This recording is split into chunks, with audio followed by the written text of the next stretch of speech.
Chris, this is Casting Scenics, and I'm going to show you how to make some of this, not all of it. I've shown you the rest of it in other videos. Some of those will be linked below. For the most part, they won't be though. The main one that will be is a video for this, which is the basic standard house that I made in the last video. So stick around for that. Here I have 4 pieces from my last video that I've dissected. I'm going to repurpose them for this video. I have that video linked below. I've also got a few new pieces which I've made using the same process. As you can see, not much has changed. I'm pretty much doing the same thing. I'm going to end up filling everything with the exception of where the windows would be. And I'm just using a skewer to move the plaster around. Get it in all the little nooks and crannies.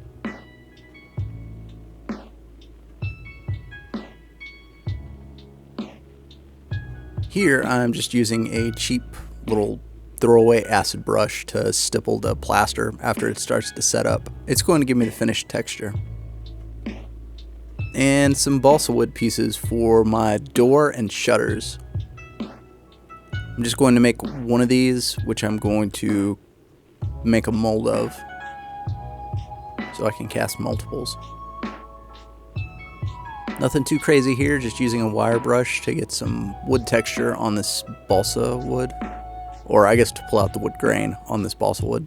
Here I'm just using a straight edge and X-Acto knife to make some deeper impressions, to basically simulate boards. You could use a pin for this if you wanted to. I'm just using the X-Acto knife sideways. It works pretty well too. And now I'm just throwing some tacky glue onto this balsa wood. I'm going to put these smaller detail pieces in place. To be honest, I sort of overdid it with this tacky glue. I ended up wiping away some excess with a brush off camera. I could have used super glue here, but yeah, tacky glue.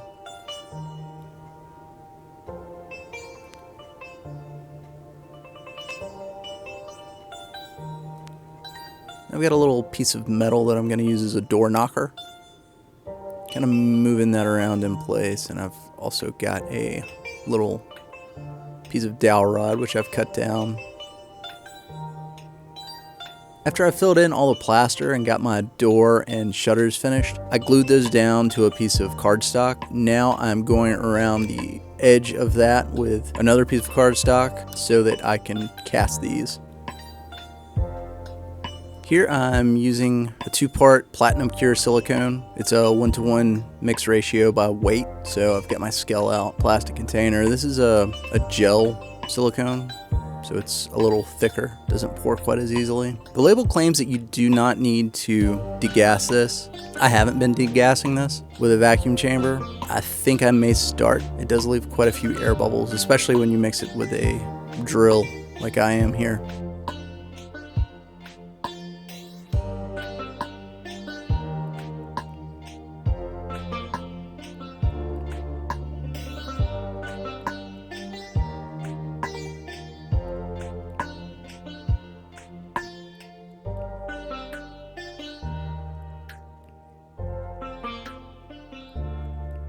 And now that I've got all of that mixed up, I'm pouring.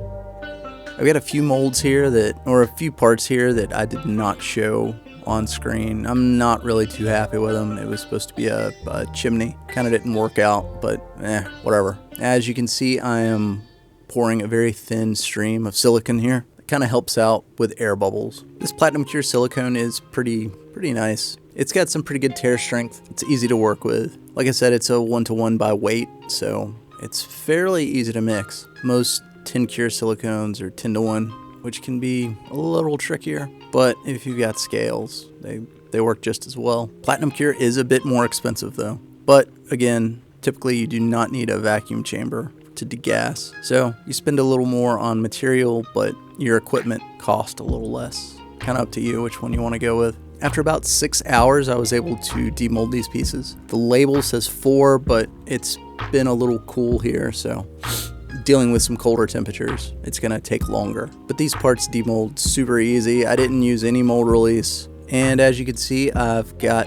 all my parts cleaned up, ready to go. I've also got some of the parts from the last video. The roof section, some wall sections. And it's time to start pouring some urethane resin. This is a 2-part resin.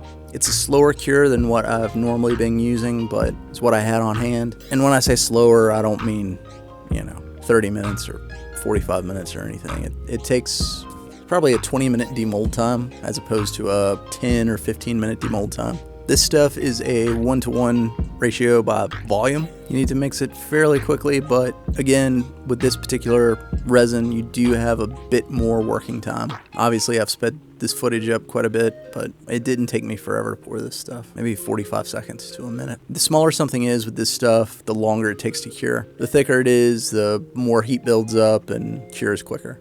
Okay, demolding. And again, I used no release agent on this, so I don't have to worry about weird things happening when I go to paint this. I didn't have to wash anything with soapy water like you do with a lot of resin parts that you buy from Forge World or whatever. This stuff is clean and it's demolding really well. I mentioned it in the last video, but if you were going to cut these windows out, right now would be the best time to do that with a sharp razor blade. I end up cutting them out later. It's kind of a hassle. And I've got all these parts. This is not enough to make a village, so here we go.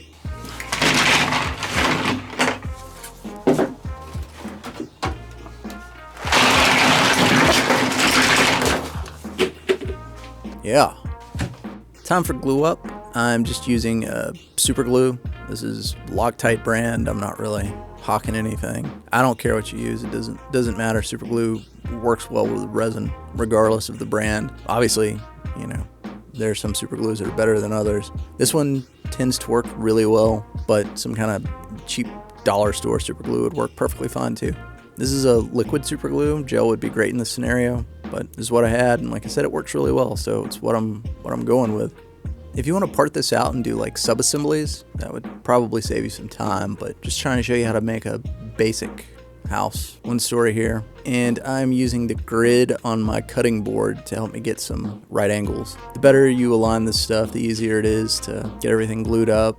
You may have to fill in some small gaps. I certainly have on some of these pieces, but nothing too crazy.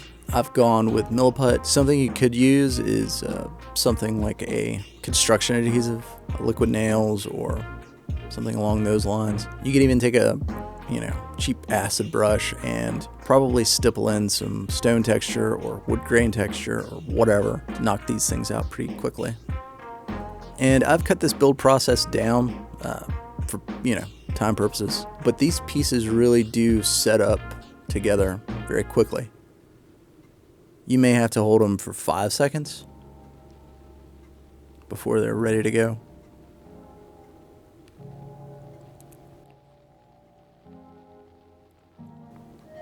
Okay, here I am building a big mixed split level house using some of those newer and older pieces, using 3 roof sections, which I'm going to have to modify 2 of those, but nothing too crazy.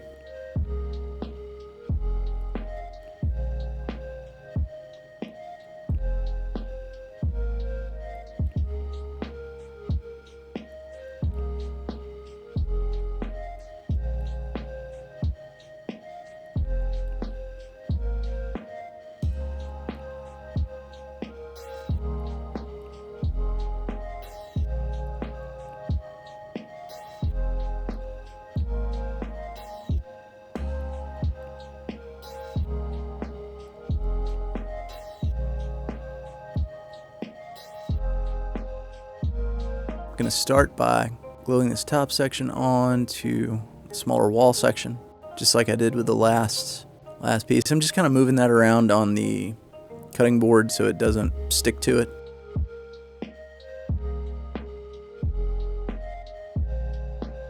That bottom section now, and again, just moving it around so I don't glue it to the cutting board. That sucks. pretty difficult to break loose, honestly. Got a smaller wall section here.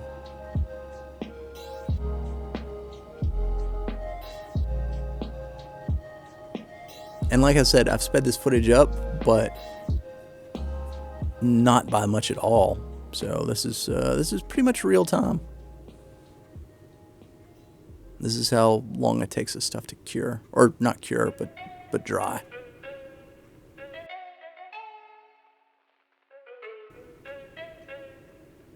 Dry to the point that you can pick it up and move around with it. There you go. See? Nothing to it. I'm gonna make one more of those right here for the opposite side, and for one wall it's going to be 2-story and the other side is going to be 1 level.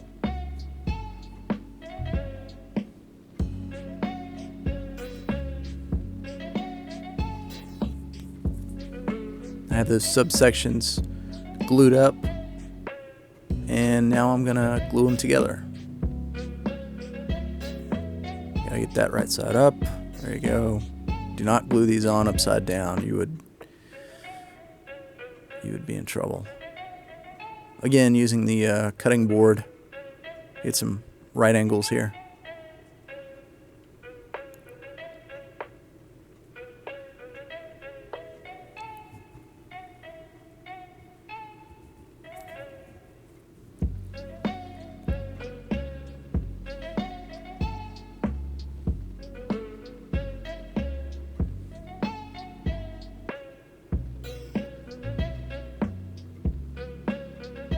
This is old school construction. I don't guess having some cattywampus walls would be that big a deal.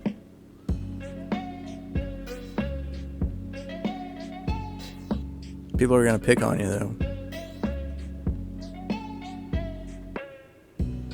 And I have to pay my rent.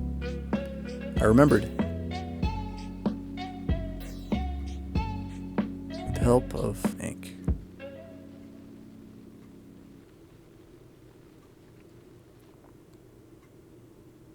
Once you do have some larger pieces like this, it can be kind of difficult to align everything before the super glue dries, but generally not too bad. If you've noticed that you don't quite have everything how you want it, just snatch it really quick and you can pretty much pop it loose before it really dries and sets.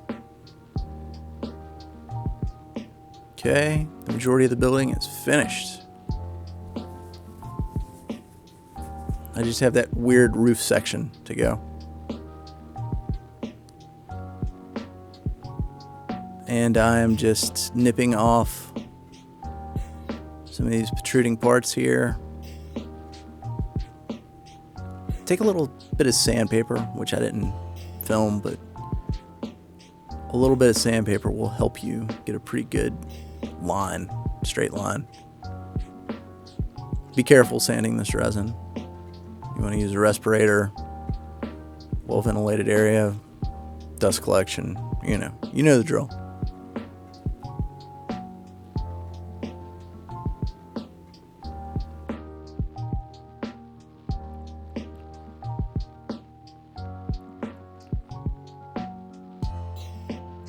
And yeah, here goes my complete roof section, getting that sandpaper out of the way.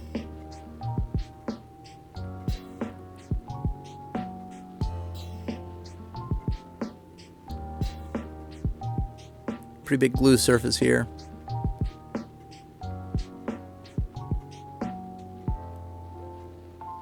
And you might think that all these smaller pieces glued together don't hold together very well, but they actually hold together exceptionally well. I was kind of surprised. And again, not too tough to line everything up.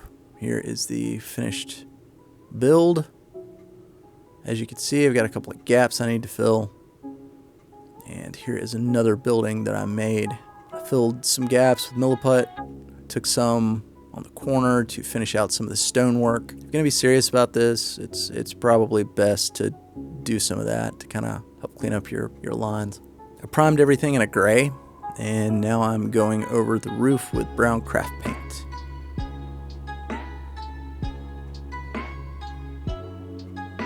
It's not diluted. There's nothing fancy about it. Just cheap brown craft paint.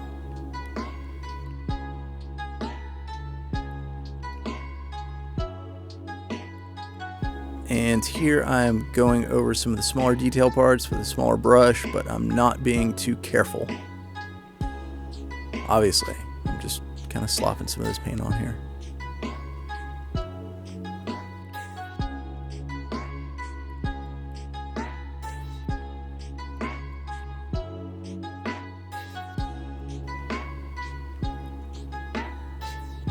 Coming in on some of these plaster sections with straight white paint.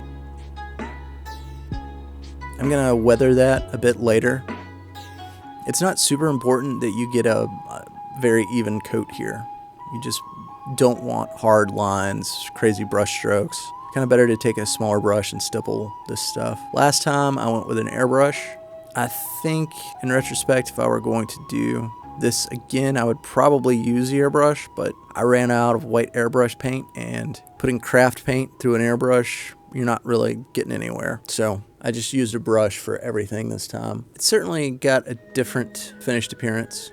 I think this looks better, but it takes much longer. So don't know if I'd recommend it or not. Kind of depends on what you're doing or what your end goal is. Quick houses or better looking houses. Like I was saying earlier, if you're going to knock those windows out, it is better to do it when the resin is still not wet, but still fresh, still somewhat malleable. I am taking an X-Acto knife and cutting these pieces out when this resin has fully cured, and it's not difficult, but it's more difficult than it would have been had I went ahead and handled it. Score it multiple times, and I am taking a big chisel to knock the rest of that out. You don't have to do that. You could, use whatever, but I had a chisel. I wasn't worried about damaging it. It worked. A little smack, and there you go. Now for this stonework, I'm just taking some thinned out black paint. Slightly thinned out, it's craft paint. There's, not much to it. Being kind of careful here where it meets the wood.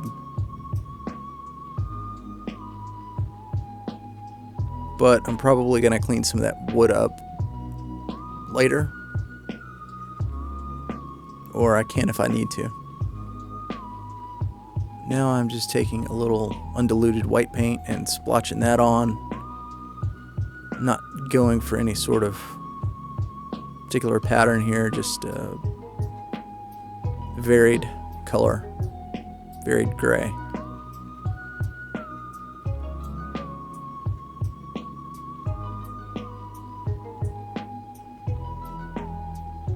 Not really at a point where you need to be super careful. Obviously you don't want any of this on your white plaster work, but the brown is nothing fancy, so who cares? And here I am just dry brushing on some lighter gray paint onto this stonework. I end up doing some speckled stuff later, but I didn't record that. It's honestly not super noticeable.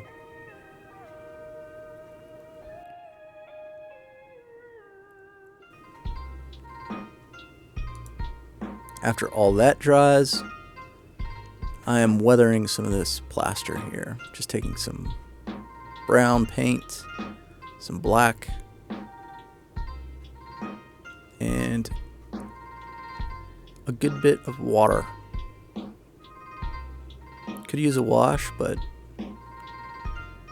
honestly those are a little too light.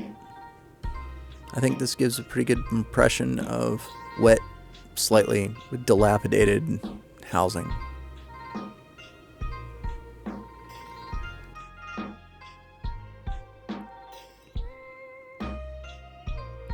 Just sort of smearing some of that black and brown around with my finger and a brush.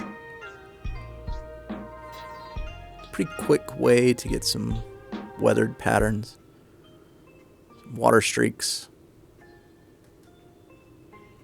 I think it adds quite a bit without being difficult.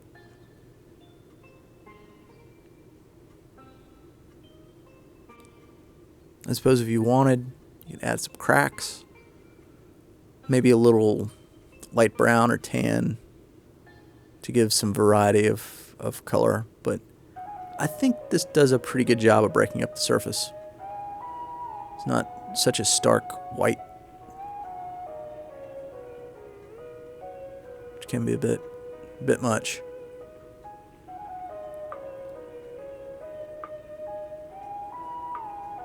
This is a very easy process.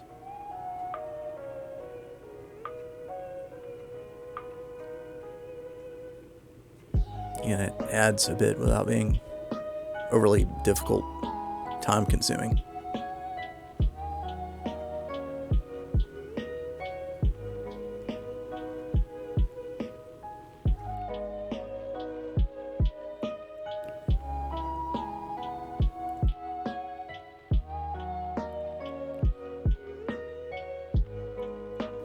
Now I am taking a bit of green sawdust that I've previously painted, some water, and some tacky glue.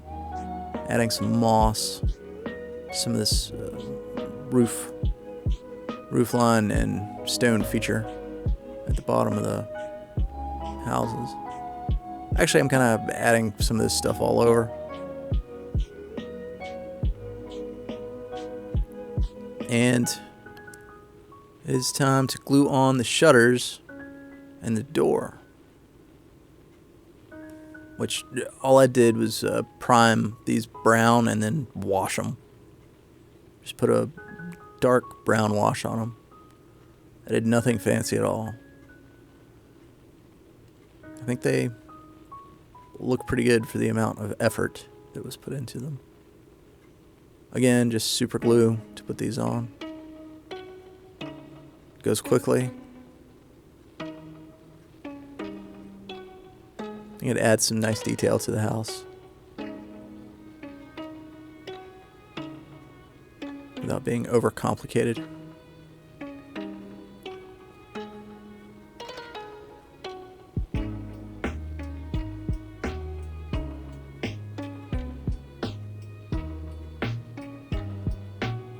And I end up not putting shutters on all the houses. I just did it on some of them. I wanted some variety.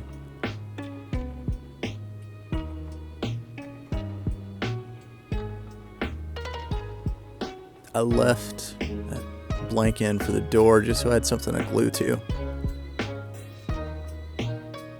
And there you go.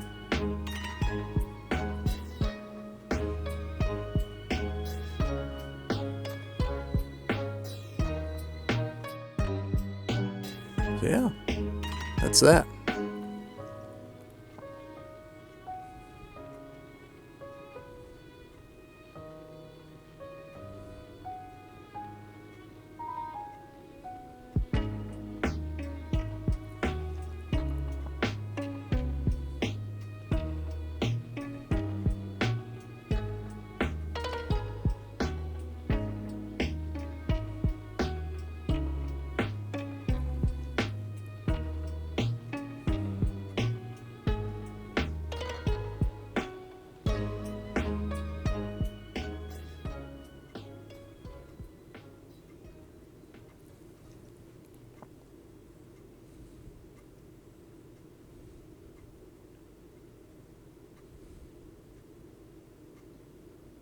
This is the mesh that I use for the windows.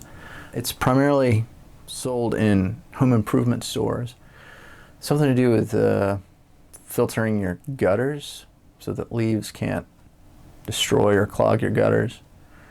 And I'm sure for that use, this stuff is ridiculously overpriced. However, for what we were using it for here, this stuff is super cheap. It's really awesome. So yeah. Also, this is how I create the lighting effect in the houses. You could, do some crazy setup with LEDs and circuit boards and timers and that sort of thing.